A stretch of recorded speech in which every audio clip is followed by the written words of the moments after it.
Hello, everyone. Mitchell Anton McEachran here. I'm going to talk about souls.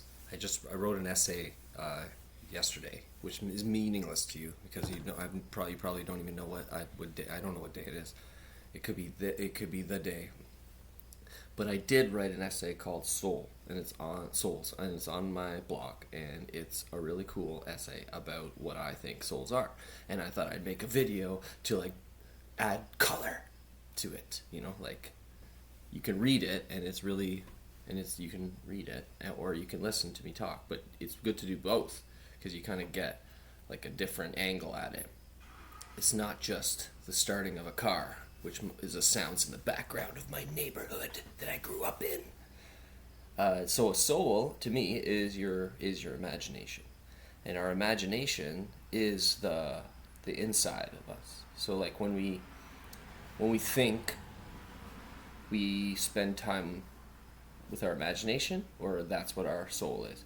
But we conduct ourselves in physical reality as well, and that is the relationship that is very important. So like if you don't develop if you don't develop a meaningful relationship. I'm looking at a plant.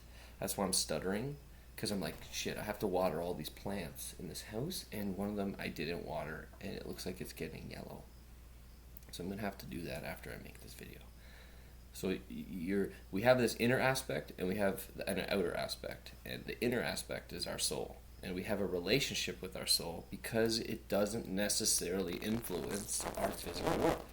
We have a choice, basically, of whether or not we're gonna listen to our soul. And we have like words like intuition, that kind of point at what a soul is, like the part of us that's inside of us that kind of wants to get out, for lack of a better word. Like we've all had that impulse.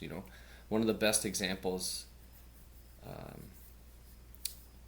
that we have to describe this is like when you're on the train. So you step on the train and you sit down, and you see somebody who you find very attractive. You're like, oh my god, they're very, very pretty. Your first intuition says go. You have a desire to attend to them, to reach out to them, to approach them. But we almost always say no to that. So we stop it from happening. We don't let that reality manifest. And it's almost always because we start to think about how, like, what will happen if we do that. Like he'll laugh at me, or what if all these people see me like talking to them? Are they going to see that I'm flirting? Like, that's embarrassing. Like, I can't do this. Like, how am I supposed to do this? I'm going to wait until like there's a moment, and then I'm going to approach them, and then everything will flatten out and it'll be perfect. And what happens is that we never get that moment, that perfect moment, and we miss an opportunity to develop as a soul. And I think the point, like one of the goals of life, is to reify, which means to make physical or make matter out of the imagination, which is potential reality. I can read the essay, it goes into a little bit more detail than this. I'm not a scientist, I'm not a neuroscientist, or I like philosophy, but I don't have any degrees or anything. I just really like to think and examine things. And what I've realized is that, yeah, you do have an inside. We all have this inner aspect. We all do. It's something we all share in common, no matter what, like to a greater or lesser extent. And I think the striving that is inherent in life forms like the reaching up of plants to the sky. Like, not that they do that, but the impulse to do it is what we would call a soul. And like life is soulful. It's driven by some kind of imagination, some kind of not sensual thing.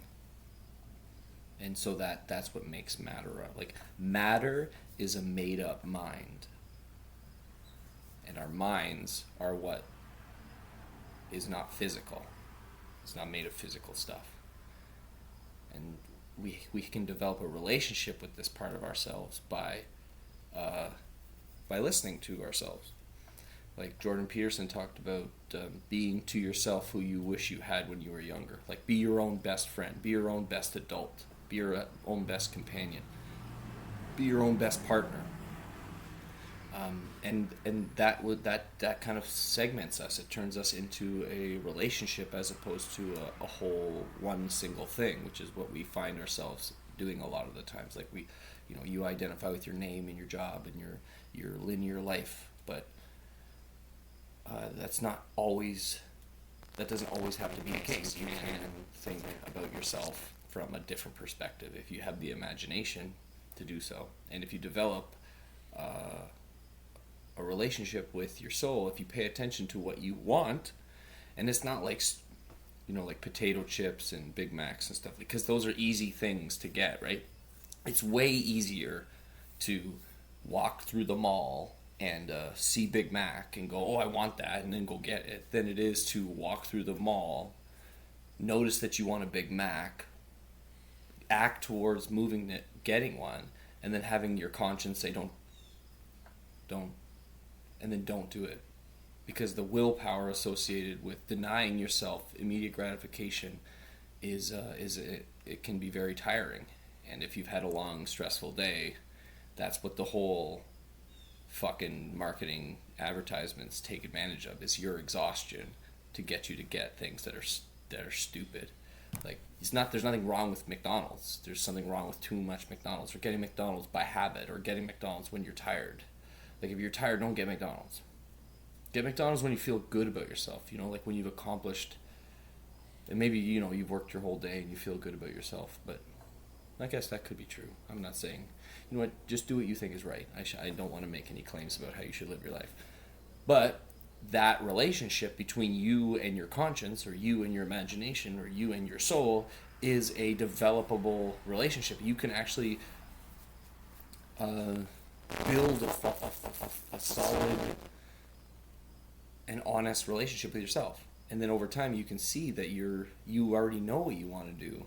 You already know what you want, where you want to go, and who you want to be with, and what you want to get, because you're listening to yourself, and yourself is saying, like, I used to think I liked this, but now I don't anymore. And that's just comes from experiencing yourself and saying yes to yourself and saying, like, okay, we'll try this. Like imagine being on the train again, right?